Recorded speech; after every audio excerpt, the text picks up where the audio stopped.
কোটিপতি আর millionaire billionaire হালাল পন্থায় যারা হতে চাও, your job is just produce new idea.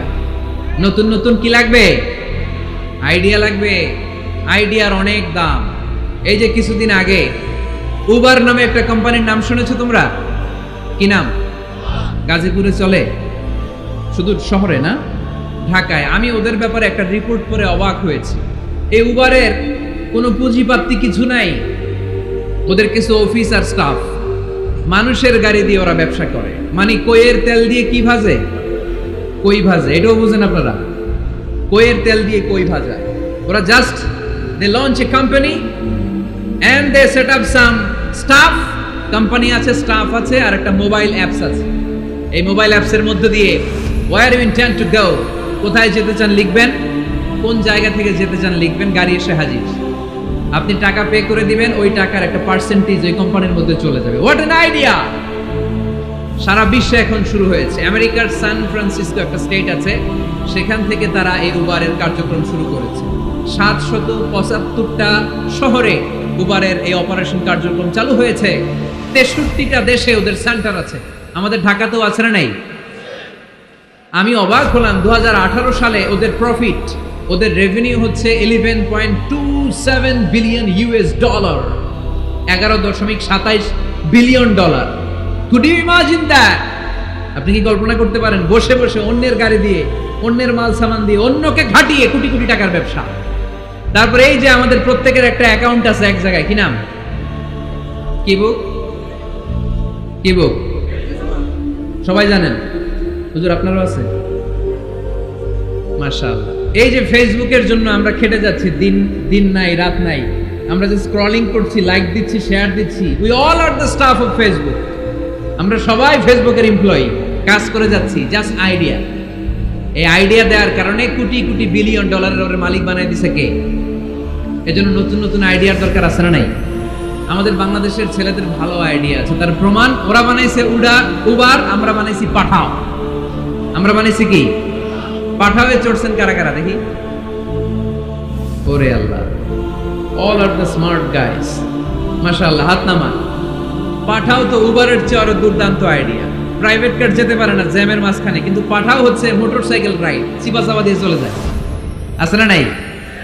তো এরপরে নতুন কি আসবে, এই দায়িত্বটা তোমার মাথা থেকে বের করতে হবে। এই এন্টারপ্রেনারশিপ, নতুন করে উদ্যোগী হতে হবে।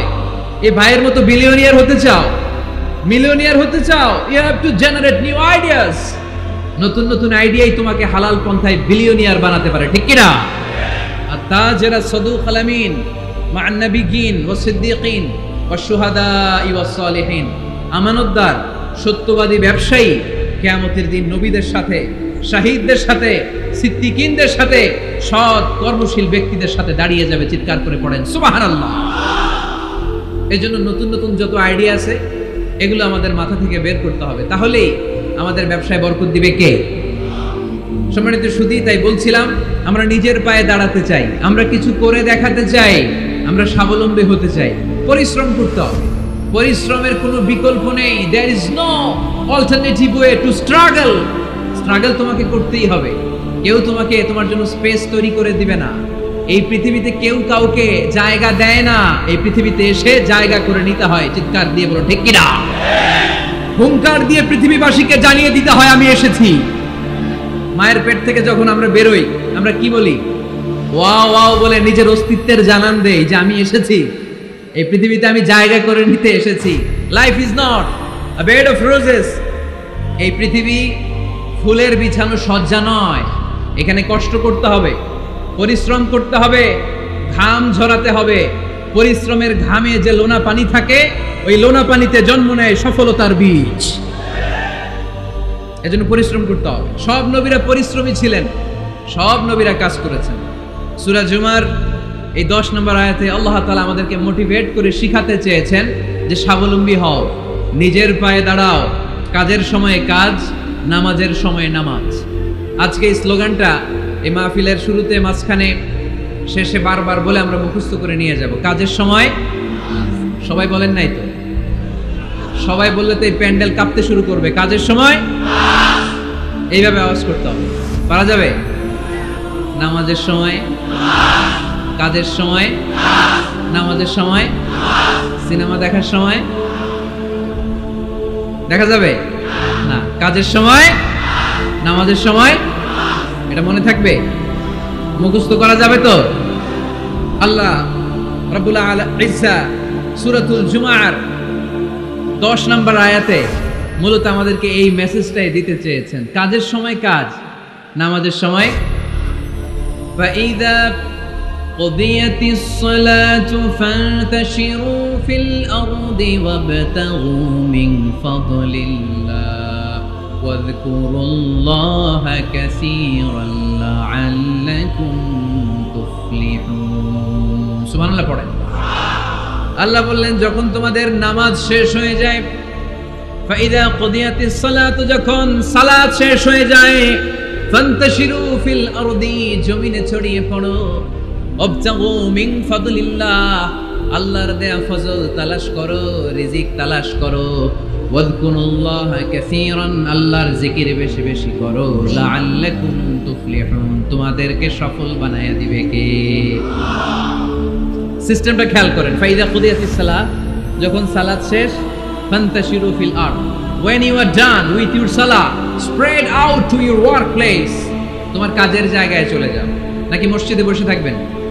নামাজ শেষে কি করতে হবে? কাজের জায়গায় চলে যেতে হবে। এটা ইসলামের নিয়ম, এটা বিশ্বনবীর সুন্নাহ, এটা আল্লাহর দেয়া পদ্ধতি। ফাইদা কুদিয়াতিস সালাতু যখন সালাত শেষ হয়ে যাবে, ফান্তাশিরু ফিল আরদ জমিনে ছড়িয়ে পড়ো, ওয়াবতাগু মিন ফাদলিল্লাহ আল্লাহর রিজিক তালাশ করো। জমিনের মধ্যে আল্লাহর ফাদাল আছে, রিজিক আছে, এই রিজিক গুলো তালাশ করো। মসজিদে বসে থাকলে এই ফদল বা রিজিক কি পাওয়া যাবে? যাবে না। মসজিদে ঢুকলে রহমত পাওয়া যায়। গাজীপুরের ভাইয়েরা আওয়াজ তুলে বলেন, মসজিদে ঢুকলে কি পাওয়া যায়? এজন্য মসজিদে যখন আমরা ঢুকি, কোন পা দিয়ে ঢুকি? ডান পা দিয়ে ঢুকেই আমরা বলি আল্লাহুম্মা ফতাহলি আবওয়াবা রাহমাতিক, O Allah open for us the door of your mercy. আল্লাহ আমাদের জন্য আপনার সব রহমতের দরজাগুলো খুলে দেন। কারণ মসজিদে ঢুকলেই রহমত দেয় কে? আর মসজিদ থেকে যখন বের হই তখন রহমত নয়, তখন পাওয়া যায় ফদল। যে ফদলের কথা আল্লাহ ইয়াতে বললেন, ওয়াবতাগু মিন ফাদলিল্লাহ, এই ফদল মানে হচ্ছে রিজিক। তাই মসজিদ থেকে যখন বেরোই কোন পা দিয়ে বেরোই? আর কি দোয়া পড়ি? আওয়াজ করে বলেন, আল্লাহুম্মা ইন্নী আসআলুকা মিন ফাদলিক, মানে হে আল্লাহ আমি আপনার কাছে আপনার ফদল চাই, রিজিক চাই। দুনিয়ার কেউ রিজিক দিতে পারে না, রিজিক দিতে পারে কে? এই রিজিক আমি আপনার কাছে চাই। আবার আল্লাহ বলেন, হুয়াল্লাযী জাআলা লাকুমুল আরদা যালুলান ফামশু ফী মানাকিবিহা ওয়া কুলু মির রিজকি ওয়া ইলাইহিন নুশুর। তিনি তো এমন সত্য যিনি তোমাদের জন্য জমিনটারে বানিয়েছেন সাহালাতুল মাসালিক, সহজে হাঁটা যায়, চলা যায়, চারা বীজ রোপণ করা যায়, চাষাবাদ করা যায়। আল্লাহ বললেন জমিনের আনাচে কানাচে ঘুরে বেড়াও, জমিনের মধ্যে তোমাদের জন্য রিজিক রেখে দিয়েছে কে? এই জমিনের সব জায়গায় রিজিক আছে। আপনি জমিনের পাহাড়ে যাবেন, পাহাড়েও রিজিক আছে। জানেন পাহাড়ে কি চাষ হয়? হ্যাঁ, জুম চাষ হয়। বাংলাদেশের পাহাড়ে জুম চাষ হয়, আর মালয়েশিয়ার পাহাড়গুলোতে সব চাষ হয়। মালয়েশিয়া একটা জায়গা আছে ক্যামেরুন হাইল্যান্ড, ভাই গেছিলেন নাকি? ৬,০০০ ফিট উপরে, ঠান্ডা, প্রচন্ড ঠান্ডা। আমি প্রায় যাই, ওখানকার চা বাগানের স্নিগ্ধ হাওয়া আমাকে টানে খুব, বাতাসটা খুবই ক্লিন, ভাল লাগে। ওই ক্যামেরুন হাইল্যান্ডে ৬,০০০ ফিট উপরে ওরা করেছে ফুলের বাগান, ফলের বাগান, চায়ের বাগান, স্ট্রবেরির বাগান, মধুর চাষ করে। আর এই ৬,০০০ ফিট উপরে এই ভেজিটেবলস আইটেমগুলো দিয়ে তারা পুরো মালয়েশিয়ার খাদ্যদ্রব্যের যত সংকট, সব সংকট তারা দূরীভূত করেছে। সুবহানাল্লাহ পড়েন।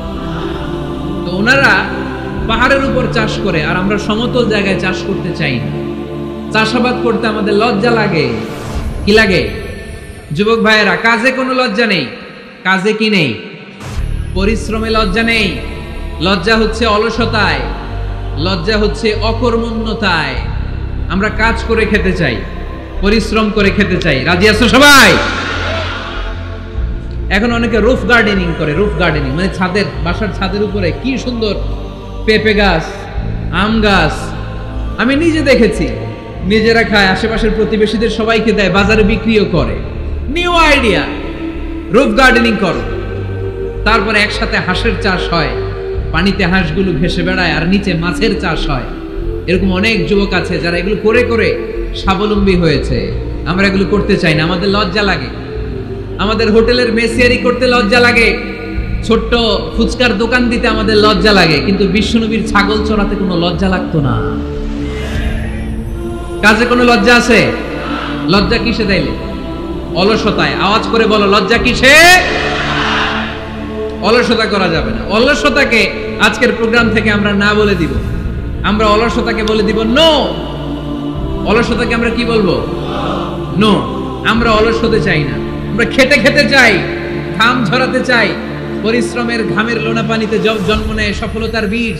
আমরা সফল হতে চাই, ঠিক কিনা? এজন্য অলসতা করা যাবে না, কাজ করতে হবে। আল্লাহ রাসূল সাল্লাল্লাহু আলাইহি ওয়াসাল্লাম এবং সাহাবারা আমাদেরকে কাজের প্রতি উৎসাহিত করেছেন। সাইয়েদনা ওমর ফারুক রাদিয়াল্লাহু তাআলা আনহু, নাম শুনেছেন?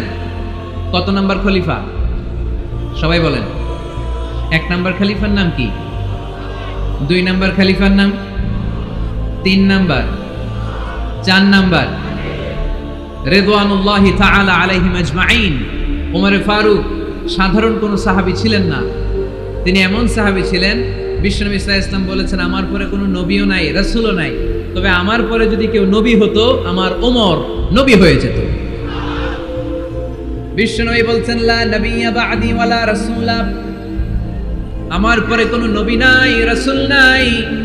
লাউ কানা বা'দি নাবিয়্যুন লাকানা উমর, তবে আমার পরে যদি নবী হওয়ার কোয়ালিটি আমার কোন সাহাবীর মধ্যে থেকে থাকে, আমার উমরের মধ্যে সেই কোয়ালিটি আছে। প্রভু তুমি বলেছো রাসূল দেবে না, বলনি দেবে না উমর, বলনি দেবে না হামজা তারি, খালিদ বিজয়ী সমর। প্রভু তুমি বলেছো রাসূল দেবে না, বলনি দেবে না উমর, বলনি দেবে না হামজা তারি, খালিদ বিজয়ী সমর। প্রভু তুমি বলেছো রাসূল দেবে না। সুবহানাল্লাহ পড়েন। ওমর ফারুক রাদিয়াল্লাহু তাআলা আনহু, সাইয়েদনা ওমর ফারুক রাদিয়াল্লাহু তাআলা আনহু, উনারে মুনাফিকরা খুব ভয় পেত। কারা? মুনাফিক চিনেন তো? ভিতরে এক বাইরে আরেক, তার নাম? সবাই বলেন, ভিতরে এক বাইরে আরেক, তার নাম মুনাফিক। ইউযহিরু খিলাফা মা ইউবতিন, আরবিতে কি বলে? ইউযহিরু খিলাফা মা ইউবতিন, প্রকাশ করে একটা, ভিতরে আরেকটা। ভিতরে এক বাইরে আরেক, তার নাম? সবাই বলেন, ভিতরে এক বাইরে আরেক, তার নাম? আমরা কি মুনাফিক হতে চাই? এরা যখন যে সুবিধাজনক অবস্থানে থাকে তখন তার সাথে থাকে। ডান দিকে যে বলে আপনি ভালো, আমি আপনার দলের লোক। বায়ে যে বলে আরে না এটা খারাপ, আপনি ভালো, আমি আপনার দলের লোক। এরকম আছে না নাই? যখন যে ক্ষমতায় তখন তারে তেল মারে, যেদিকে বৃষ্টি আর তুফান ওইদিকে ছাতা ধরে। আছে না নাই? বাংলাদেশে একটা গান চলছিল কিছুদিন, শুনতাম, মধু হই হই বিষ হাবাইলা। সূরাতুল মুনাফিকুনের তাফসীর বোঝানোর জন্য এটা আমার জন্য খুব সহজ ছিল। মধু হই হই বিষ হাবাইলা। বলে মধু, বলে কি? বাটির মধ্যে নিয়ে আসছে, বলে এটা মধু, বলে কি? আসলে এটা কি? জোরে বলেন। আমরা কি মুনাফিক হতে চাই? না। আমরা কি হতে চাই? মুনাফিকরা হচ্ছে এদিকেও যায় না আবার ওদিকেও যায় না, মুযাবযাবিন। They all the time long in dilemma. They don't know where to go. They don't know where to proceed. কোন দিকে যাবে জানে না, ডানেও না বায়েও না। নেহি এদার নেহি ওদার, দরমিয়ান মে সাদার বাদার। এরকম আছে না? উপর দিয়া ফিটফাট, ভিতর দিয়া সদরঘাট। সদরঘাট এখনো ফিটফাট হয় নাই। এই মুনাফিকের অবস্থা হচ্ছে উপরে ফিটফাট, ভিতরে সদরঘাট। আমরা কি মুনাফিক হতে চাই? কি হতে চাই? মুমিন হতে চাই। এই মুনাফিকের দলগুলো মদিনাতুল মুনাওয়ারাতে ওমরে ফারুককে খুব ভয় পেত।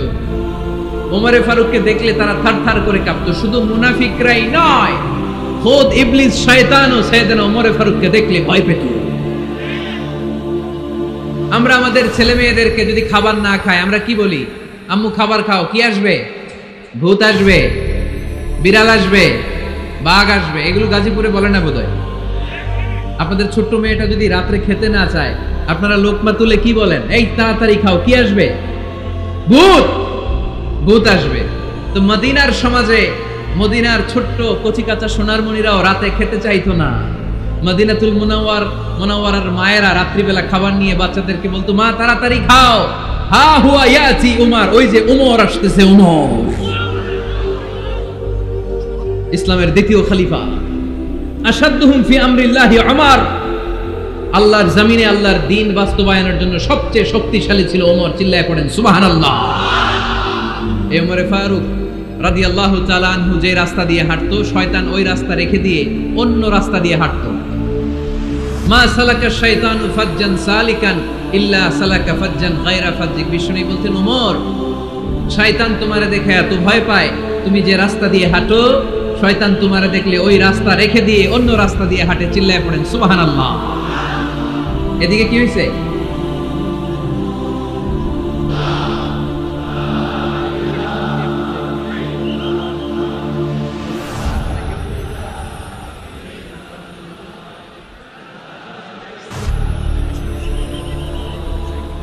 লা ইলাহা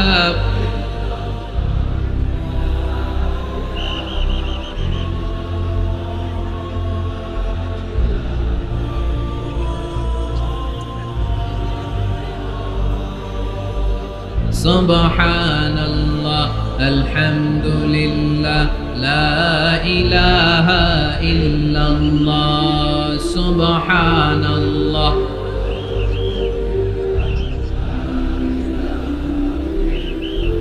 আল্লাহ নামের জিকির করবে যারা, আল্লাহর কাছে প্রিয় তারা, আল্লাহর কাছে প্রিয় যারা, জান্নাতে প্রবেশ করবে তারা।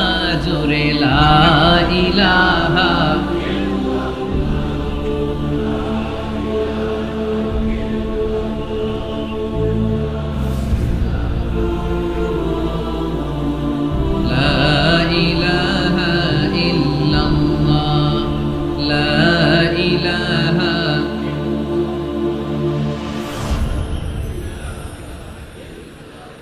لا إله إلا الله محمد رسول الله صلى الله عليه وسلم। سيدنا عمر ফারুক মসজিদে নববীর ইমাম। মসজিদে নববীর কি ইমাম? আপনারা শুনতেছেন? এই ছেলেরা বসে যাও, বসে যাও, বসে যাও, বসে যাও। সাইয়েদনা ওমর ফারুক মসজিদে নববীর ইমাম। এদিকে তাকান, আমার দিকে তাকান, আমার দিকে তাকান। উনি প্রত্যেক নামাজের ইমামতি করতে আসতেন মসজিদে নববীতে। জোহরের নামাজে ইমামতি করলেন। ইমামতি করে দেখলেন নামাজ শেষ, সবাই বের হয়ে চলে যায়। এটাই ইসলামের নিয়ম, ঠিক কি না? ফাইদা কুদিয়াতিস সালাতু ফান্তাশিরু ফিল আরদ ওয়াবতাগু মিন ফাদলিল্লাহ। নামাজের সময় খায়া ফেলাইছি, নামাজের সময় কাজের সময়, নামাজের সময় কাজের সময়। ফাইদা কুদিয়াতিস সালাহ, যখন নামাজ শেষ হয়, ফান্তাশিরু ফিল আরদ, জমিনে ছড়িয়ে পড়ো। এটা ইসলামের আইন। তার মানে আল্লাহ বুঝাতে চাইলেন নামাজের সময় মসজিদে চলে যাও।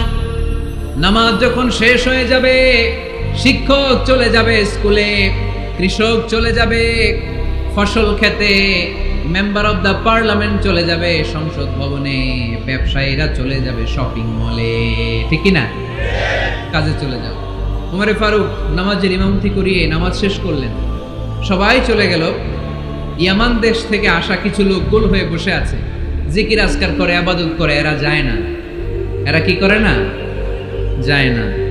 আসরের নামাজে সাইয়েদনা ওমর ফারুক রাদিয়াল্লাহু তাআলা আনহু নামাজের ইমামতি করলেন। নামাজ শেষ, সবাই চলে যায়, এরা যায় না। মাগরিবের নামাজের পরেও এরা যায় না। এশার সালাতের পরেও এরা যায় না। এশার করে উনি ধরলেন, মা বালুকুম মা খাতবুকুম, হোয়াটস রং উইথ ইউ ম্যান, তোমাদের কি সমস্যা? জোহর, আসর, মাগরিব, এশা প্রত্যেক সালাতের পরে সবাই যার যার কাজে চলে যায়, তোমরা যে যাও না, বাড়ি কই? বলি ইয়ামান। তো বসে থাকো কেন? কি করো? কই জিকির করি। কি করি? কি করি?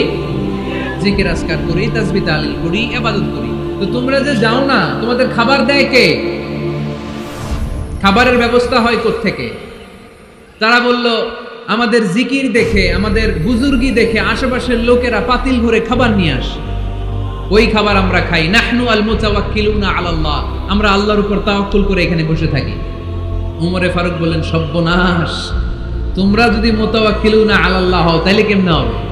তোমরা তো মুতাওয়াক্কিলুনা আলাল্লাহ নাও, তোমরা হচ্ছে আল মুতাওয়াক্কিলুন বা'দুকুম আলা বা'দ, আল্লাহর উপর তাওয়াক্কুলকারী নয়। তোমরা যারা পাতিলের মধ্যে করে খাবার নিয়ে আসে তাদের উপর তাওয়াক্কুল করে বসে আছো, ঠিক কি না?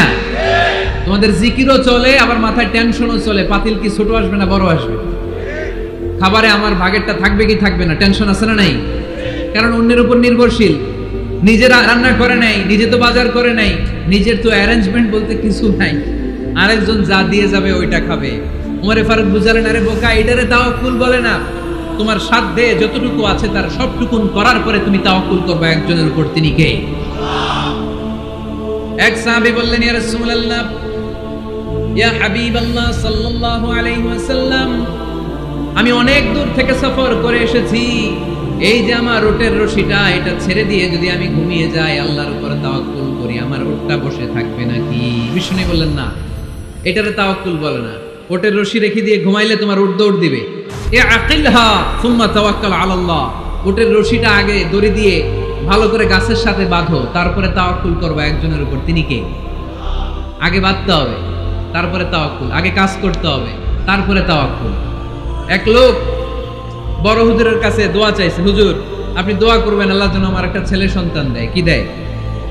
কথা বুঝে নাই বোধহয়। কি দেয়?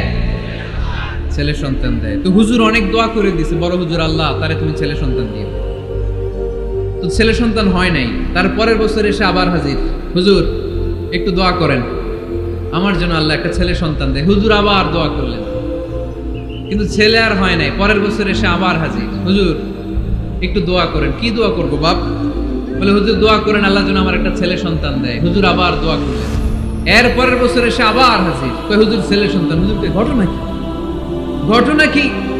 এর সন্তান হয় না কেন? বললো, বাবা তুমি কি বিয়ে করছো? না। তো বেটা বিয়ে না করলে তোর সন্তান হবে কোত্থেকে? আগে তো বিয়ের পর্বটা সার, তারপরে তাওয়াক্কুল করবি কার উপর? বিষ্ণু বললেন, তাকদু খিমাসান তারুহু বিতানান, পাখিগুলোর মতো যদি সকালবেলা তাওয়াক্কুল করে বের হয়ে যাও, প্রতিটা পাখি, আপনাদের গাজীপুর এলাকায় পাখির বাসা আছে নাকি? কি পাখি আছে?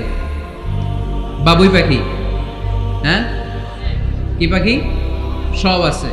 তো এই পাখিগুলো এই গাজীপুরের বিভিন্ন গাছপালার উপরে যে নিড বানিয়েছে বাসা, দেখবেন সকাল বেলায় এই পাখিগুলো আল্লাহর উপর তাওয়াক্কুল করে বের হয়ে যায়। এই পাখিগুলো জানে কোন জায়গায় ওর রিজিক আছে। এই পাখিগুলোর রিজিকের ব্যবস্থা করলো কে? সারা দিন শেষে পাখিগুলো আবার ওদর পূর্তি করে পাখিগুলোর নিডে ফিরিয়ে দেয় কে? জানে না কোথায় খাবার আছে। আমাদের ফ্রিজ আছে, ফ্রিজ, ডিপ ফ্রিজ, 7 দিনের বাজার করে ডিপ ফ্রিজের মধ্যে খাবার রেখে দেই। পাখিদের ডিপ ফ্রিজ আছে নাকি? আমাদের টাকা বেশি ঘরের মধ্যে হয়ে গেলে ব্যাংকের মধ্যে অ্যাকাউন্টে ফেলে দিয়ে আসি। পাখিদের কোনো ব্যাংক অ্যাকাউন্ট আছে নাকি? তারুহু তাকদু খিমাসান তারুহু বিতানান, সকালবেলা পাখিগুলো কিচির মিচির আল্লাহর জিকির করে বের হয়ে যায়। বিকেল বেলা প্রতিটা পাখির পেটে খাবার দিয়ে আবার ফিরিয়ে দেয় কে? এটার নাম তাওয়াক্কুল। ওমরে ফারুক বললেন, তোমরা যা করছো এটা তাওয়াক্কুল নয়। নামাজের পরে বের হয়ে যাবা, আল্লাহর জমিন যে আবাদ করবা, কৃষি কাজ করবা, ব্যবসা করবা, বাণিজ্য করবা, চাকরি করবা, আবার নামাজের সময় ঘরে আসবা, এর মাধ্যমে তোমার ঘরে যে হালাল রিজিকের ব্যবস্থা আল্লাহ করে দিবে, এটার নাম হলো তাওয়াক্কুল। পড়েন সুবহানাল্লাহ। গোটা জমিনটা আমাদের, গোটা জমিন আমাদের জন্য আল্লাহ দিয়েছেন। যেখানে যাবেন রিজিকের ব্যবস্থা আছে না নাই? আপনাদেরকে শোনাইছি না যে বাংলাদেশের পাহাড়ে কি চাষ হয়? ওখানে জুম রেখেছে আল্লাহ। মালয়েশিয়ার ক্যামেরন হাইল্যান্ডে আল্লাহ ফলের বাগান ফুলের বাগান রেখেছে। আবার আপনি সাগরের মধ্যে নামলে রিজিক আছে না নাই? কি আছে? মাছ। সুবহানাল্লাহ কইবেন না? ওয়ালাকাদ কাররামনা বানি আদম ফাহামালনাহুম ফিল বাররি ওয়াল বাহরি ওয়া রাযাকনাহুম মিনাত তাইয়্যিবাত। রব্বুল আলামিন বলেন, আমি পুরো বনি আদমকে সম্মানিত করেছি, জলে স্থলে সব জায়গায় মানব জাতিকে বিচরণের সুযোগ করে দিয়েছি, আর মানুষের জন্য আমি আল্লাহ হালাল রিজিকের ব্যবস্থা করেছি। সুবহানাল্লাহ পড়েন। হালাল রিজিকের ব্যবস্থা আল্লাহ করেছেন। এজন্য everyone should be energetic, everyone should be active. আমাদেরকে অ্যাক্টিভ হতে হবে, এনার্জেটিক হতে হবে। শ্রম করে করে, কষ্ট করে করে আমাদেরকে আগাতে হবে। স্রষ্টা আমাদেরকে একটা যুদ্ধে ঠেলে দিয়েছেন, সংগ্রাম করে করে আমাদেরকে বেঁচে থাকতে হয়, ঠিক কিনা? এই জমিনে যখন আমরা এসেছি তখনই আমি সংগ্রাম করেছি। বিশ্বাস করেন, একজন স্বামীর এক ফোঁটা বীর্যের মধ্যে যদি 20 কোটি শুক্রাণু না থাকে, কয় কোটি? আরো জোরে। 20 কোটি শুক্রাণু যদি না থাকে, 20 কোটি বা 2 কোটি শুক্রাণু যদি না থাকে, তাহলে ওই শুক্রাণু থেকে কোনো মানব সন্তান মায়ের পেটে জন্ম নেয় না। তাহলে চিন্তা করেন, ওই 20 কোটি শুক্রাণুর মধ্যে আমি একটা শুক্রাণু, ঠিক কিনা? এতগুলো শুক্রাণু ডিম্বাণুকে আঘাত করে অ্যাক্টিভ হতে চেয়েছিল, ওই 2 কোটির মধ্যে বাকি সবগুলোরে হারিয়ে চ্যাম্পিয়ন হয়েছিলাম সেদিন মায়ের গর্ভে আমি। চিল্লায় বলো ঠিক কিনা? সেদিন আমার হাত ছিল না, সেদিন আমার পা ছিল না, আমার চোখ ছিল না, আমার রেসপিরেটরি সিস্টেম ছিল না, আমার ব্রেন সচল ছিল না, আমার মামা ছিল না, আমার দাদা ছিল না, আমার গায়ে শক্তি ছিল না। ওই কঠিন পরীক্ষায় যদি 2 কোটি কম্পিটিটরকে আমি হারিয়ে বিজয় লাভ করতে পারি, এই জমিনের বুকেও আমার কেউ হারাতে পারবে না। চিল্লায় বলো ঠিক কিনা? আমরা এসেছি বিশ্বকে জয় করার জন্য, জয় করার জন্য। আবার যখন মায়ের পেট থেকে বের হই, তখনও আমাকে সংগ্রাম করে বেরোতে হয়। এইখানে তোমরা আমার ছোট্ট সোনামণিরা সিজারে হইছো কারা কারা? দেখি সিজারে, যে হুজুর আমি সিজারে পৃথিবীতে এসেছি। হাত তোলো। কয়েকজন হাত তুলছে, মাশাআল্লাহ। ঠিক আছে, অসুবিধা নেই, হাত নামাও। এটা একটা প্রাকৃতিক নিয়ম। মায়ের পেট থেকে পৃথিবীতে আমরা এইভাবে আসি। কেউ প্রাকৃতিক পদ্ধতিতে আসি, কেউ সিজারে আসি। যারা সিজারে আসছে তারা এই কষ্টটা সহ্য করে নাই, তাদের অন্য ধরনের স্ট্রাগল পৃথিবীতে আসার পরে। কিন্তু আমরা যারা নরমাল প্রসেসে এসেছি, সেই সময়টার কথা খেয়াল করেন। আমাদের দেহের সাইজ অনেক বড়, আমাদের ওজন অনেক বেশি, কিন্তু আমাদের মায়ের যেই অঙ্গটা দিয়ে আমরা পৃথিবীতে এসেছি, ওই জায়গাটা বড় সরু। খুব ছোট্ট একটা জায়গা দিয়ে এই বিশাল দেহ নিয়ে আমাকে সংগ্রাম করে আসতে হয়েছে, ঠিক কিনা? এবং এটা ল্যাবরেটরিক্যালি প্রুভড, সায়েন্টিফিক্যালি অ্যাটাস্টেড যে এটা একজন বাচ্চার জন্য, নবজাতক নিউ বর্ন বেবির জন্য খুবই স্বাস্থ্যকর, খুবই হেলদি। কারণ এই ছোট্ট জায়গাটা দিয়ে, মায়ের ওই ছোট্ট অঙ্গ দিয়ে আমরা যে পৃথিবীতে আসি, আমাদেরকে একটা চাপ সহ্য করতে হয়। ওই চাপের কারণে আমার নাকের ভিতরে, কানের ভিতরে যে ধরনের দূষিত গ্লিসারিন আছে, পদার্থ আছে, এগুলো সব বের হয়ে যায়। আর এই প্রচন্ড চাপটা আমাদের দেহটাকে কর্ম সহিষ্ণু হয়ে গড়ে তুলতে সাহায্য করে। কোন সুবহানাল্লাহ। নিয়ে আসেন এখানে, নিয়ে আসেন শেষের দিকে। এভিডেভিট নেই, পরে হবে। তাহলে আপনারা দায়িত্ব নিয়ে এভিডেভিট করবেন, শুধু শাহাদা করবেন। ঠিক আছে, ফাইন। সেই দিন আমরা স্ট্রাগল করে পৃথিবীর বুকে এসেছিলাম। যেদিন মায়ের পেট থেকে যুদ্ধ করে আমাকে পৃথিবীতে আসতে হয়েছে, ওই দিন আমার কান ছিল? এখনকার মতো কানের শক্তি ছিল? এখন যে হাতে শক্তি, ওই শক্তি ছিল? ওই কঠিন পরিস্থিতিতে যদি আমি সংগ্রাম করে টিকে থাকতে পারি, বর্তমান সময়ে আমাদেরকে কেউ আটকায় রাখতে পারবে না, পারবে না। ইন্নাকা কাদিহুন ইলা রাব্বিকা কাদহান ফামুলাকি। আল্লাহ বললেন, ও বনি আদম, তোমাকে কষ্ট করতে করতে আমার কাছে আসতে হবে। আবার আল্লাহ বললেন, লাকাদ খালাকনাল ইনসানা ফি কাবাদ। আমি বনি আদমকে, দুনিয়ার সবগুলো মানুষকে কর্মসহিষ্ণু করে তৈরি করেছি। সুবহানাল্লাহ বলেন। কর্মসহিষ্ণু। আমাদের এক একজন মানুষ যে আমরা কতটা কষ্ট আর ধৈর্য সহ্য করতে পারি, আপনি কল্পনাও করতে পারবেন না। নর্মাল প্রসেসে আমাদের মা যেদিন আমাদেরকে ডেলিভারি দিয়েছিলেন, তখন আমাদের মা 57 ইউনিট প্লাস। সুস্থ মানুষ ব্যথা সহ্য করতে পারে 45 ইউনিট। কত ইউনিট? কিন্তু আমাদের মা যেদিন আমাদেরকে দুনিয়ার বুকে এনেছিলেন, সেদিন আমার মা, আপনার মা ব্যথা সহ্য করেছিল 57 ইউনিট প্লাস, 57 ইউনিটেরও বেশি। এই ব্যথাটা সাধারণ কোনো ব্যথা নয়। একটা অ্যাক্সিডেন্টে আপনার দেহের 20টা হাড় বা হাড্ডি ভেঙে গেলে যত ব্যথা তার চেয়েও বেশি ব্যথা আমার মা সহ্য করেছিলেন। আমার মাকে ওই দিন এই ব্যথাগুলো সহ্য করার তৌফিক দিয়েছিলেন কে? তাহলে কি পরিমাণে কষ্ট সহিষ্ণুতার কর্ম সহিষ্ণুতা নিয়ে যে আমরা জন্মাই আমাদের কোনো ধারণাই নাই। এজন্য আমি প্রায় বলি, ছেলে মেয়েদেরকে সন্তানকে ননির পুতুল করে গড়ে তুলবেন না, ছেলে মেয়েদেরকে কষ্ট সহিষ্ণু করে গড়ে তোলেন। প্রতিকূল পরিবেশে কি করে নিজের অস্তিত্ব জানান দিতে হয় এমন করে আমরা আমাদের মুসলমান সন্তানদেরকে গড়ে তুলবো। চিল্লায় বলেন ঠিক কিনা? লাকাদ খালাকনাল ইনসানা ফি কাবাদ। আমি মানুষকে দুঃখ কষ্টের মধ্যে তৈরি করেছি। আসসালামু আলাইকুম। আপনার সাথে ফোনে কথা হয়েছিল? মোতারাম একটা চেয়ার দেন, আছে? দেন, ছোট কি আছে? আলহামদুলিল্লাহ, আপনাদের এলাকার, আপনাদের মা ও মাটির সন্তান, গণমানুষের নেতা, মুক্তিযুদ্ধ বিষয়ক মন্ত্রণালয়ের মাননীয় মন্ত্রী মহোদয় আখম মুজাম্মেল হক সাহেব ইতিমধ্যে আমাদের মাঝখানে এসে উপস্থিত হয়েছেন। আমরা সবাই পড়ি আলহামদুলিল্লাহ।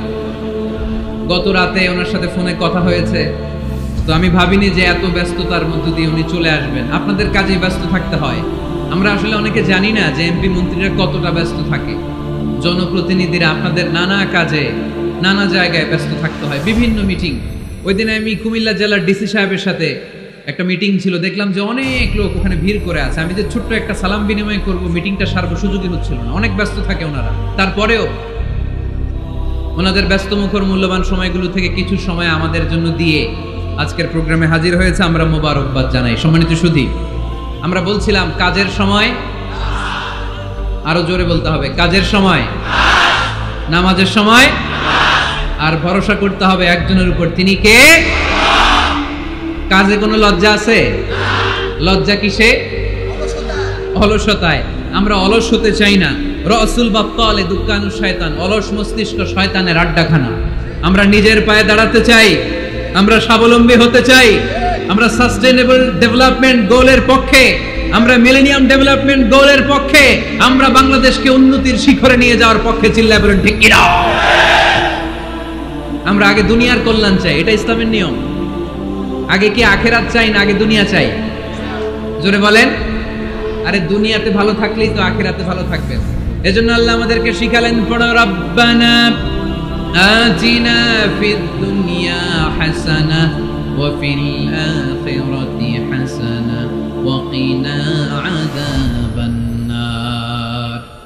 আয় আমাদের রব, এই দুনিয়ার বুকে আপনি আমাদেরকে কল্যাণ দেন, আখিরাতের বুকে আপনি আমাদেরকে কল্যাণ দেন, আগুনের শাস্তি থেকে আল্লাহ আপনি আমাদেরকে বাঁচিয়ে দেন। পড়ে না আমিন। তাহলে আগে দুনিয়া, তবে দুনিয়াকে হৃদয়ে স্থান দেয়া যাবে না। দুনিয়াকে বশ করে হাতে নিব, কিন্তু হৃদয়ে থাকবে আখিরাত। জোরে বলতে হবে ঠিক কিনা? নিজ হাতে উপার্জিত সম্পদের চেয়ে শ্রেষ্ঠ কোনো সম্পদ আর হতে পারে না। আমার দিনমজুর ভাইয়েরা, কুলি মজুর ভাইয়েরা, রিকশাওয়ালা ভাইয়েরা, ফ্যাক্টরি ওয়ার্কার যারা, আপনারা আল্লাহর কাছে অনেক সম্মানিত। আপনাদের উপার্জন হালাল।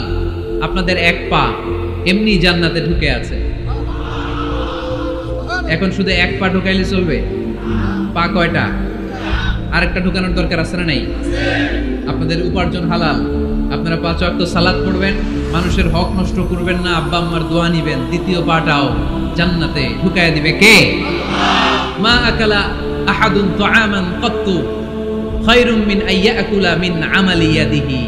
নিজের হাতে উপার্জিত সম্পদের চেয়ে, খাবারের চেয়ে শ্রেষ্ঠ সম্পদ আর হতে পারে? আমার রিকশাওয়ালা ভাই, তার উপার্জন হালাল না হারাম?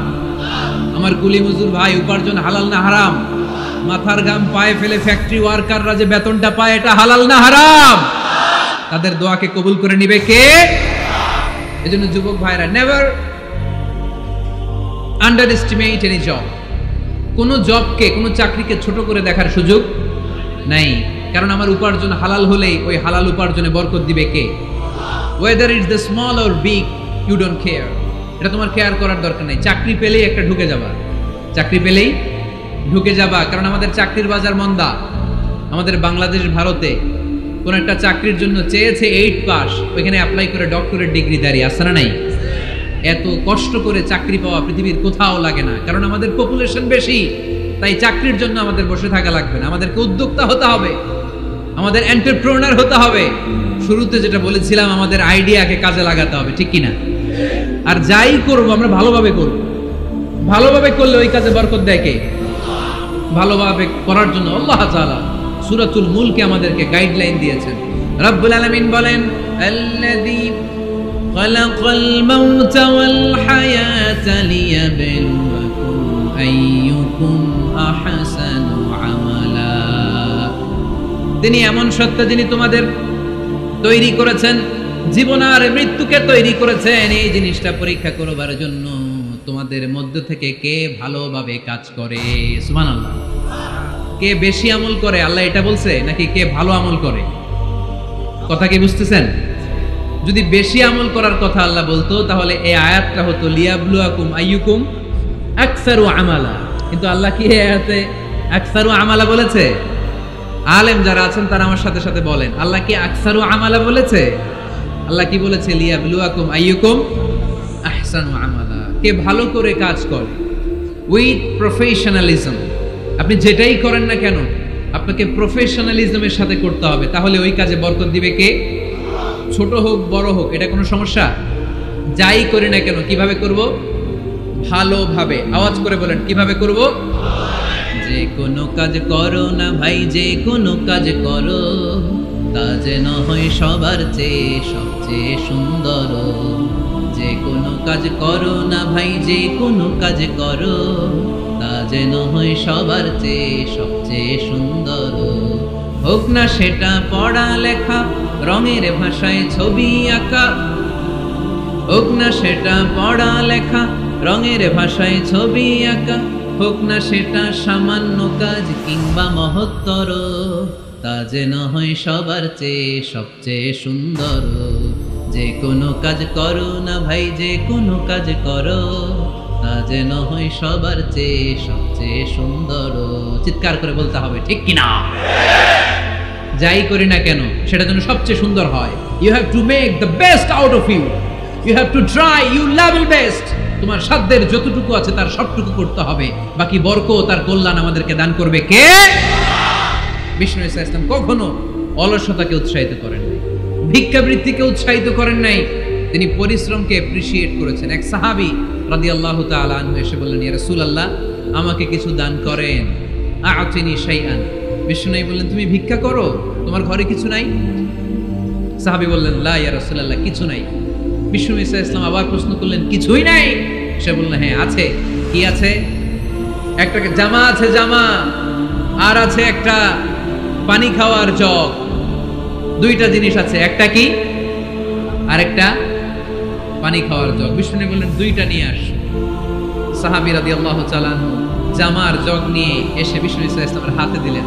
বিষ্ণুনবী জামার জগটা ধরে বললেন, মাইয়াশতারি হাদাইন, কে আছো আমার সাহাবীদের মধ্যে এই দুইটা জিনিস কিনতে চাও? এক সাহাবী দাঁড়িয়ে বললেন, ইয়া রাসূলুল্লাহ ইয়া হাবিবাল্লাহ আনা আশতারিহিমা বিদিরহাম। এই দুইটা জিনিস, একটা জামা একটা পানি খাওয়ার জগ, আমি 1 দিরহাম দিয়ে কিনে নিতে চাই। পড়েন সুবহানাল্লাহ। বিশ্বনবী বললেন, 1 দিরহাম তো কম হয়ে যায়, 1 দিরহামের চেয়ে বেশি দিয়ে কেনার মতো যদি কেউ থাকে একটু হাত তোলো। মাইয়াজিদু আলা যালিক, এর চেয়ে বেশি দাম দিয়ে কেনার মতো কেউ আছো নাকি? আরেক সাহাবী হাত তুলে বললেন, ইয়া রাসূলুল্লাহ ইয়া হাবিবাল্লাহ আশতারিহিমা বিদিরহামাইন, আমি 1 দিরহাম নয় আপনার সম্মানে 2 দিরহাম দিয়ে জিনিসগুলো কিনে নিতে চাই। 2 দিরহাম। বিষ্ণু বললেন, ওকে ফাইন, ডান, 2 দিরহামে বিক্রি হয়ে যাবে। দিয়ে দেওয়া হলো। 2 দিরহাম নিয়ে বিষ্ণু ইসলাম ওই আগন্তুক ভিক্ষুক সাহাবীর হাতে দিয়ে বললেন, যাও 1 দিরহাম দিয়ে তোমার পরিবার পরিজনদের জন্য খাবার কিনে নিয়ে যাও, আর 1 দিরহাম দিয়ে একটা কুঠার কিনে নিয়ে আসো। কি কিনে নিয়ে আসো? সবাই বলেন। কুঠার চিনেন আপনারা? কুঠার দিয়ে কি করে? গাছ কাটে। ওই সাহাবী 1 দিরহাম দিয়ে একটা কুঠার কিনে নিয়ে আসলেন। বিশ্বনবী সাল্লাল্লাহু আলাইহি ওয়াসাল্লাম নিজ হাতে ওই কুঠারের একটা হাতল লাগাই দিলেন। সুবহানাল্লাহ পড়তে পারলেন না মজা করে? হাতল ছাড়া কুঠার ধরা যায়? ধরা যায় না। বিশ্বনবী কাঠের একটা হাতল লাগাই দিলেন। এই হাতলটা দিয়ে বিশ্বনবী বললেন, try to imagine the attitude of the last messenger Muhammad sallallahu. He changed the world for the better. and made us better creature. তার নাম কি? কি নাম? যাদের গায়ে জোর আছে, শক্তি আছে, পরিশ্রম করে লাকড়ির বোঝা পিঠে নিয়ে বাজারে বিক্রি করা অনেক ভালো কারো কাছে হাত পাতার চেয়ে। কারণ তুমি হাত পাতলে লোকজন তোমার দিতেও পারে, নাও দিতে পারে, কিন্তু পরিশ্রম কখনো বৃথা যায় না। What is the moral of the story? রাসূল সাল্লাল্লাহু আলাইহি ওয়াসাল্লামের এই প্রফেটিক স্টোরি থেকে আমাদের শিক্ষা কি? বিশ্বনবী বললেন, যাও কাঠ কেটে নিয়ে আসো। লা উরিদু আন আরাকা 15 আইয়াম, সামনের 15 দিন আমি যেন আমার চোখ দিয়ে তোমার আমার আশেপাশে ঘুরঘুর করতে না দেখি। সাহাবী চলে গেলেন, কাঠ কাটতে আরম্ভ করলেন, বাজারে বিক্রি করতে আরম্ভ করলেন। 15 দিনের ব্যবধানে 10 দিরহাম নিয়ে বিশ্বনবীর দরবারে ওই সাহাবী হাজির হয়ে গেলেন।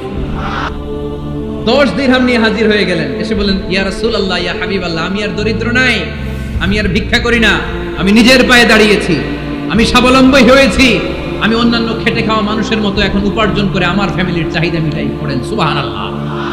What is the moral of the story? এই প্রফেটিক স্টোরি থেকে আমাদের জন্য শিক্ষা হচ্ছে, বিষ্ণু ঈসা ইসলাম চাইলেই ওই 2 দিরহাম দিয়ে বলতে পারতেন, যাও এটা দিয়ে খাবার কিনে খাও। দুপুরবেলা খাইতো, রাত্রেবেলা আবার যাকাতের লাইন ধরতো। কথা কন? তার মানে বিষ্ণু ঈসা ইসলাম কাজের প্রতি উৎসাহিত করেছেন। 2 নাম্বার লেসন বা শিক্ষা হচ্ছে, বিশ্বনবী সাল্লাল্লাহু আলাইহি ওয়াসাল্লাম পার্মানেন্ট সলিউশন করে দিয়েছেন, স্থায়ী সমাধান। ঠিক কিনা? আমরা প্রায় যাকাতের শাড়ি দেই, লুঙ্গি দেই, আছে না নাই? আলহামদুলিল্লাহ আপনাদের গাজীপুরে বোধহয় এগুলো নাইটাই, এখানে নাই, আছে? যদি থেকে থাকে এই ট্র্যাডিশন আপনারা বন্ধ করুন। যাকাতের শাড়ি বলতে কোনো শাড়ি নাই, যাকাতের লুঙ্গি বলতে কোনো লুঙ্গি নাই। কারণ যাকাতের শাড়ি আর যাকাতের লুঙ্গি যদি আপনি বিতরণ করেন, আর সামান্য সয়াবিন তেল আর চাল ডাল যদি আপনি প্যাকেট করে দিয়ে দেন, তাহলে 1 মাস পরে আবার যে সে আরেক জায়গায় যাকাতের লাইনে দাঁড় হয়ে যাবে। চিল্লা এখন ঠিক কিনা? এজন্য আপনাকে পার্মানেন্ট সলিউশনের ব্যবস্থা করতে হবে। আমি সব জায়গায় বলি যে প্রতিটি জেলার বিজনেস ম্যাগনেট যারা আছেন, তারা সবাই মিলে একটা যাকাত ম্যানেজমেন্ট প্ল্যাটফর্ম গড়ে তুলুন।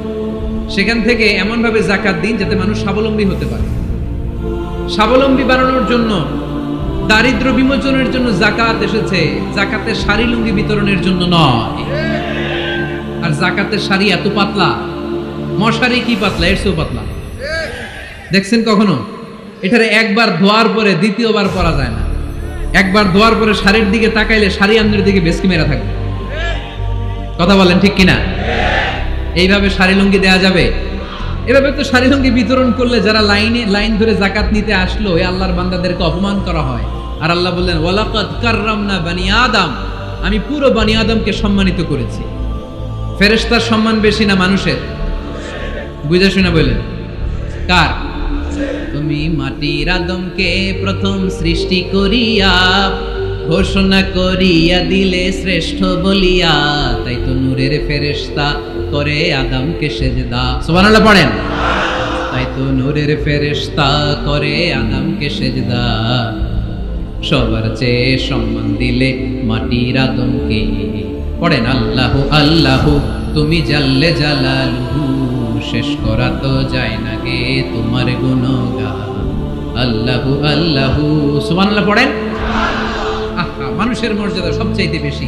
এজন্য যাকাত যারা নিতে আসে তাদেরকে অপমান করা যাবে না। এর কারণ যাকাত দিয়ে আপনি কোনো করুণা করেননি, বরং ওরা যাকাত নিয়ে আপনাকে এই ফরজ ইবাদত করার সুযোগ করে দিয়ে আপনার প্রতি করুণা করে গিয়েছে। আওয়াজ করে বলেন ঠিক কি না?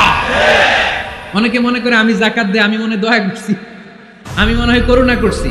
আচ্ছা, যারা গরিব ওরা যদি যাকাত না নেয় ওর সমস্যা আছে?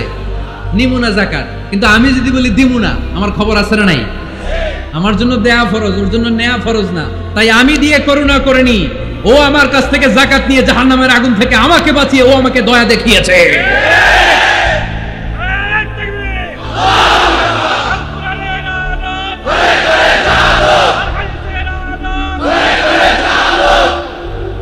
এজন্য যাকাত দারিদ্র বিমোচনের জন্য। কিভাবে যাকাত দিবেন? আপনি যাকাতের টাকা দিয়ে খেয়াল করবেন, একটু ক্রস চেক করে নিতে হবে, ডবল চেক করে নিতে হবে। যেই ফ্যামিলিতে যাকাত দিবেন কর্মক্ষম উপার্জনের মতো করতে পারে এরকম ছেলে আছে কিনা, থাকলে ওর একটা অটো রিক্সা কিনে দেন, সিএনজি কিনে দেন। ওই সিএনজি চালিয়ে ওর ফ্যামিলিটা দিব্যি চলে যাবে, ঠিক কিনা? ওর একটা অস্ট্রেলিয়ান গাভী কিনে দেন, ওই গাভীর দুধ বিক্রি করে ফ্যামিলিটা স্বাবলম্বী হয়ে যাবে, ঠিক কিনা? লক্ষ্মীপুরে আমি ওয়াজ করলাম, বললো হুজুর আমরা এইভাবে একটা যাকাত ম্যানেজমেন্ট প্ল্যাটফর্ম গড়ে তুলেছি, এখানে আমরা টাকা জমিয়ে জমিয়ে আমাদের এলাকার যে সমস্ত ছেলেগুলো কর্মক্ষম, তাদের ঘরে টাকা পয়সা নাই, আমরা যাকাতের টাকা দিয়ে ওদেরকে প্রবাসী বানিয়ে দেই, বিদেশে পাঠিয়ে দেই। ওর কষ্টা অর্জিত সম্পদ দিয়ে ওর ফ্যামিলি এখন দেদারসে চলছে, কোনো যাকাতের লাইনে যে তারা নিজেদেরকে আর অপমান বোধ করছে না। এইভাবে যাকাত দিতে হবে। দিলটারে একটু খোলেন, হাতটারে একটু খোলেন, তাহলে হৃদয়টারে খুলে দিবে কে? দে যাকাত, দে যাকাত তোরা দে রে যাকাত, দে যাকাত, দে যাকাত তোরা দে রে যাকাত।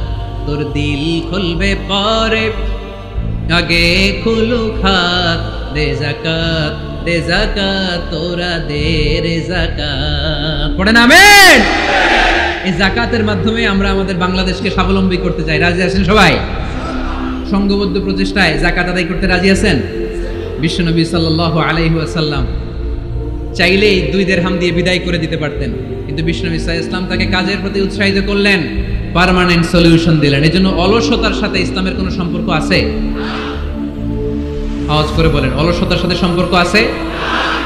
অলসতাকে যেন আজকে আমরা কি বলে দিছিলাম? ভুলে গেছি? আরো জোরে। অলসতাকে আজকে আমরা নো বলে দিছি। আমরা কর্মক্ষম। আরে অলস তো হয় মুনাফিকেরা, অলস হয় কারা? ওয়া ইযা কামু ইলাস সালাতি কামু কুসালা ইউরাউনান নাস ওয়া লা ইয়াযকুরুনাল্লাহা ইল্লা কলিলা। সুবহানাল্লাহ পড়েন। মুনাফিকরা যখন নামাজে দাঁড়ায় অলস হয়ে দাঁড়ায়, সোজা হয়ে দাঁড়ায় না। মসজিদে নববীর কাতারগুলোর মধ্যে মুমিনদের সাথে যখন মুনাফিকেরা দাঁড়াতো, অলসের মতো দাঁড়াতো, দেয়ালের মধ্যে হেলান দিয়ে দাঁড়াতো। এরকম আছে না অনেকে অলস? কিন্তু আমরা যারা মুমিন, আমরা নামাজে দাঁড়ালে কি আমাদের হৃদয়ে অলসতা আসে নাকি হৃদয়টা সজীব হয়ে ওঠে? আমাদের হৃদয়কে নামাজে দাঁড়ালে সজীব করে দেয় কে? ইয়াকিদুশ শাইতানু আলা কাফিয়াতি রাসি আহাদিকুম ইযা হুয়া নাম। আমরা যখন রাতে ঘুমোতে যাই, শয়তান আমাদের মাথার পিছনে অলসতার 3টা গিট মারে। কি মারে? এই যে রশি দিয়ে এরকম বাঁধে, যে এটার গাজীপুরে আপনারা কি বলেন? গিট্টু।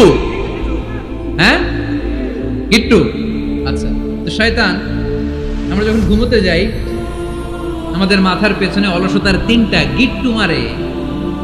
আমরা যখন ঘুম থেকে উঠে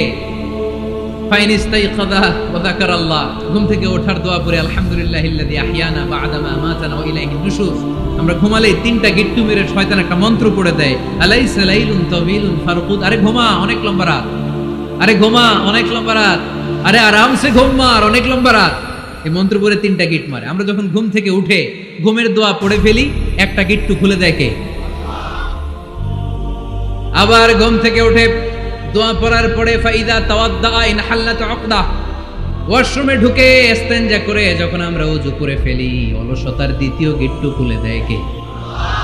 ফাইন সাল্লাত ইন হাল্লাত উকদা, ওযু করার পরে মুসাল্লা বিছিয়ে যখন নামাজের জন্য দাঁড়িয়ে যায়, অলসতার 3 নাম্বার গিট্টুটাও খুলে দেয় কে?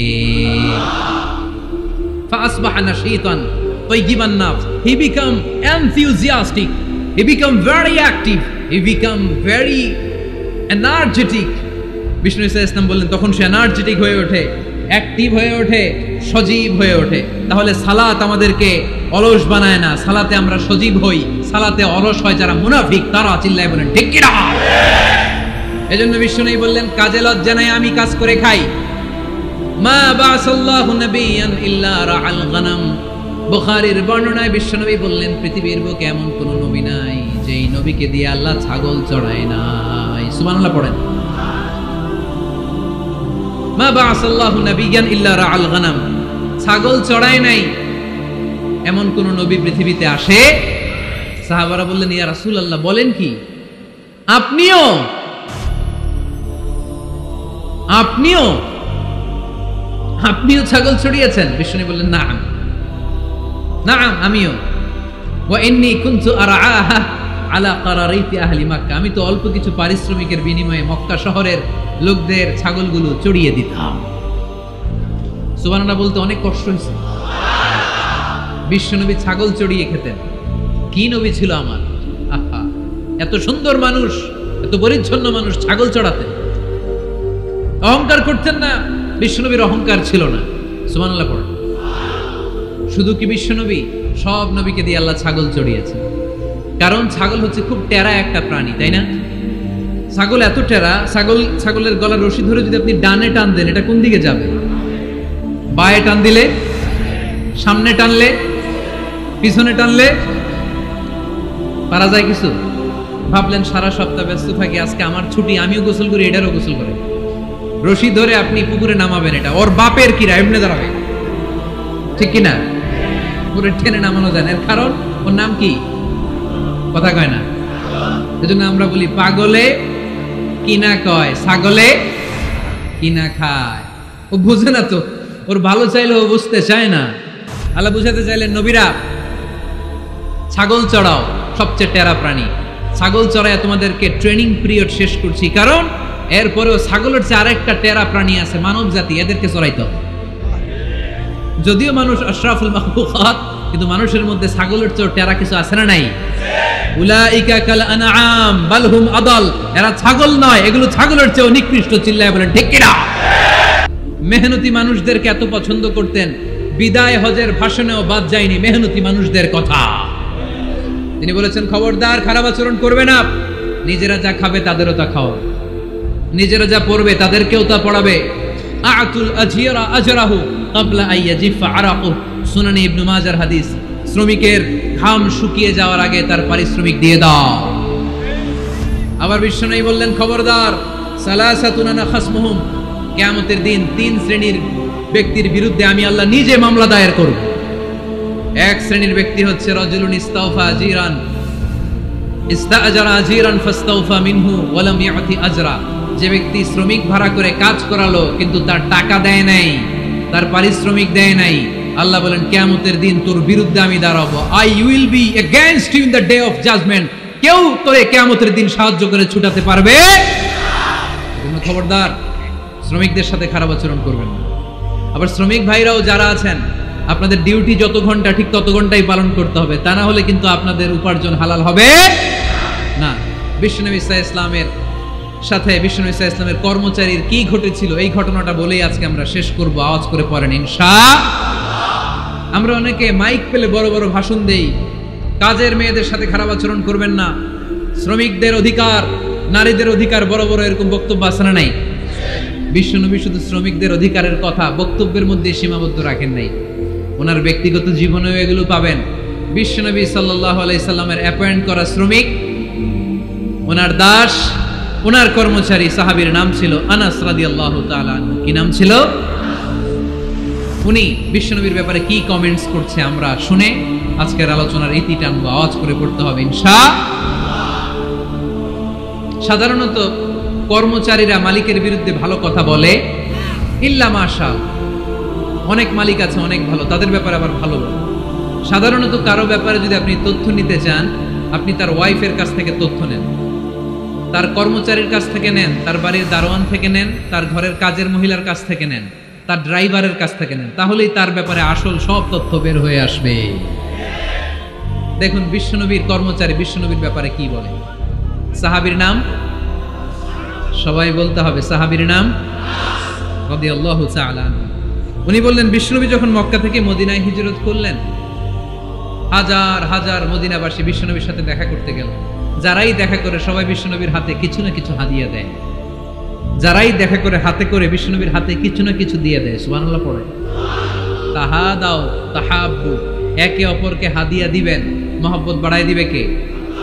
হাজব্যান্ড স্ত্রীকে গিফট করবেন, স্ত্রী আবার হাজব্যান্ডকে গিফট করবেন, বন্ধু বন্ধুকে গিফট করবেন, গার্লফ্রেন্ড আবার বয়ফ্রেন্ডের গিফট করতে যায় না, তাহলে ভেজাল আছে না নাই? চেক এন্ড ব্যালেন্স করতে হবে। আমি প্রায় বলি ভালোবাসবেন জায়গা মতো, স্ত্রীকে ভালোবাসলেও সওয়াব আছে না নাই? স্ত্রীর সাথে অন্তরঙ্গ সময় কাটালেও সওয়াব আছে না নাই? কিন্তু এই সময় যদি শালীর সাথে কাটান, ঝামেলা আছে না নাই? ভাবির সাথে কাটালে ভেজাল আছে না নাই? যারাই বিশ্বনবীর সাথে দেখা করে সবাই বিশ্বনবীর হাদিয়া দেয়। সাইয়েদনা আনাস রাদিয়াল্লাহু তাআলা আনহু বর্ণনা করেন, আমার আম্মা জান দেখা করতে আসলেন আমাকে নিয়ে, আমি ছোট্ট আনাস। আমার আম্মা জান দেখলেন লাম ইউবকি রাজুলুন ওয়ালা ইমরাআতুন মিনাল আনসার ইল্লা আতহাফাকা বিতুহফাতিন ইয়া রাসূলুল্লাহ। আমার আম্মা এসে বলে, ও রাসূলুল্লাহ, মদিনার যারাই আপনার সাথে দেখা করতে আসলো সবাই এসে আপনারে হাদিয়া দেয়। ওয়া ইন্নী লা আকদিরু আলা মা উতহিফুকা বিহি। ও নবী, আমার তো এমন কোনো সাধ্য নাই যে আমি আপনারে হাদিয়া দেব, আমার কাছে কোনো টাকা পয়সা নাই। ছোট্ট ছেলে আনাস রে নিয়ে এসে বলল, ইয়া রাসূলুল্লাহ, মদিনার সব লোকের আপনার সাথে দেখা করে আর হাদিয়া দেয়, আমি গরিব মানুষ, আমি আপনারে কি হাদিয়া দেব গো নবী? আমার তো হাদিয়া দেওয়ার মতো কিচ্ছু নাই। ইল্লা ইবনি হাদা, আমার নাড়ছেড়া ধন, আমার কলিজার টুকরা সন্তান এই আনাস ছাড়া আমি আমার কলিজার টুকরা সন্তান আনাস রেই আপনারে হাদিয়া দিয়ে দিলাম। খুদ হাদা, ইয়া রাসূলুল্লাহ, আমার সন্তান আনাসকে আপনি নেন। ইয়াখদুমুক মা বাদালাক, সে যদ্দূর পারে আপনারে খেদমত করবে। সাইয়েদনা আনাস বলেন, সেদিন থেকে আমি বিশ্বনবীর খাদেম। কি আর খেদমত করব, নবীর মেসওয়াক এনে দেই, জামা এনে দেই। 10 বছর খেদমত করার পরে বিশ্বনবীর খাদেমের মুখে শুনুন বিশ্বনবী কেমন আচরণ করতেন সাইয়েদনা আনাস রাদিয়াল্লাহু তাআলা আনহুর সাথে। সাইয়েদনা আনাস বলেন, খাদিমতু রাসূলুল্লাহি 10 সিনিন, 10টি বছর আমি আমার বিশ্বনবীর পেয়ারা নবীর খেদমত করলাম। ফামা দারাবানি, একদিনের জন্য বিশ্বনবী আমার গায়ে হাত তোলে নাই, পড়েন সুবহানাল্লাহ। ওমা সাব্বানি, একদিনের জন্য আমার গালি দেয় নাই, বকা দেয় নাই। ওমা আবাসা ফি ওয়াজহি, একদিনের জন্য বিশ্বনবী বিরক্তির চেহারা নিয়ে আমার দিকে তাকায় নাই, ভ্রু কুচকে এরকম আমার দিকে তাকায় নাই। আমরা রেগে গেলে, বিরক্ত হলে কি করি? আমাদের ভ্রুগুলো কুচকে যায়। আনাস রাদিয়াল্লাহু তাআলা বললেন, একদিনের জন্য আমার পিট্টি দেয়া তো দূরের কথা, আমাকে পিটানি দেয়া তো দূরের কথা, আমাকে মারে নাই, আমাকে গালি দেয় নাই, কোনোদিন আমার দিকে বিরক্তির সাথে তাকায় নাই। ওয়ালা ক্বালা লি লিমা সানাআতা ওয়ালা লিমা লা সানাআতা, কোনোদিন এও বলে নাই, আনাস এটা কেন করলা, ওইটা কেন করো নাই, চিৎকার করে পড়েন সুবহানাল্লাহ। এজন্য বিশ্ব নবীর মতো আমাদেরকে আমাদের শ্রমিকদের সাথে, অধীনস্থ কর্মচারীদের সাথে আচরণ করতে হবে। রাজি আছি তো সবাই? ইন্তেকালের আগে বিশ্বনবী সাল্লাল্লাহু আলাইহি সাল্লাম 2টা কথা বললেন। কয়টা? 1 নম্বরে বিষ্ণু ঈসা ইসলাম বললেন, আসসালাত আসসালাত, নামাজ নামাজ, উম্মতেরা নামাজ, নামাজ ছেড়ে দিও না। 2 নম্বরে বিষ্ণু বললেন, ওয়ামা মালাকাত আইমানুকুম, খবরদার অধীনস্থ কর্মচারীদের সাথে খারাপ আচরণ করো না। আমরা খুব দুঃখের সাথে লক্ষ্য করেছি, পত্রপত্রিকায় এসেছে, মানবাধিকার কর্মী, নারী আন্দোলনের কর্মী মাইক পেলে বড় বড় ভাষণ দেয়, আপনারা কর্মীদের সাথে ভালো আচরণ করবেন, কাজের মেয়েদের সাথে ভালো আচরণ করবেন, কিন্তু ওদের বাড়িতে এই কাজের মেয়েরা নির্যাতিত হয়। চিল্লায় বলেন ঠিক কিনা? পত্রিকার রিপোর্ট দেখে অবাক লাগে। খুন্তি দিয়ে চুলায় লোহা গরম করে পিঠে শেক মেরেছে, এরকম আছে না নাই? বিশ্বনবী সাল্লাল্লাহু আলাইহি সাল্লাম বলেছেন, খবরদার, কিয়ামতের দিন তাদের বিরুদ্ধে আল্লাহ মামলা দায়ের করবে। আমরা যেন কখনো আমাদের অধীনস্থ কর্মচারীদের সাথে খারাপ আচরণ না করি। আল্লাহ তুমি তৌফিক দাও, আমরা পড়ি আমিন।